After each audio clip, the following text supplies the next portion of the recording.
இவளே என் எலும்பின் எலும்பும் சதையின் சதையும். ஆண்டவரே, ஆதாமின் விலா எலும்பிலிருந்து நீர் ஏவாளை உருவாக்கினீர். ஆணுக்கு இணையாக துணையாக உருவாக்கினீர். ஆணின் இணைந்த நிலையில் சரிசமமான நிலையில் பெண்ணை நீர் உருவாக்கினீர். இனி நீங்கள் இருவரில் ஒரே உடல் எண்ணம் ஒருங்கிணைப்பை ஏற்படுத்தினீர். ஆண்டவரே, ஒவ்வொரு திருமண தம்பதியரும் ஒரு உடல் என்கிற உள்ளார்ந்த உண்மையான நேசத்தில் வாழழைக்கப்படுகிறார்கள். இந்த உன்னத உறவின் நிலை என்றும் எங்கள் பெற்றோர் மற்றும் தம்பதியர்களிடையே இருக்க கிருபை செய்தருளும்.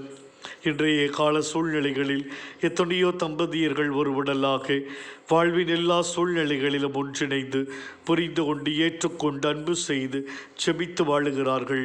நன்றி கூறுகிறோம். ஆனால் பல தம்பதியர்களின் வாழ்க்கை பல விதங்களில் பிளவுபட்டு பிரிவினைக்கு வழிவகுக்கிறது. கோபம், தான் என்ற எண்ணம், என்னால் நீ இல்லாமல் தனித்து வாழ முடியும், ஒருமனப்பட்டு வாழும் முறை இல்லை, அற்ப காரியங்களுக்காக பிரிந்து போய் விவாகரத்து போன்ற கடினமான சூழ்நிலைகள் இருக்கின்றன.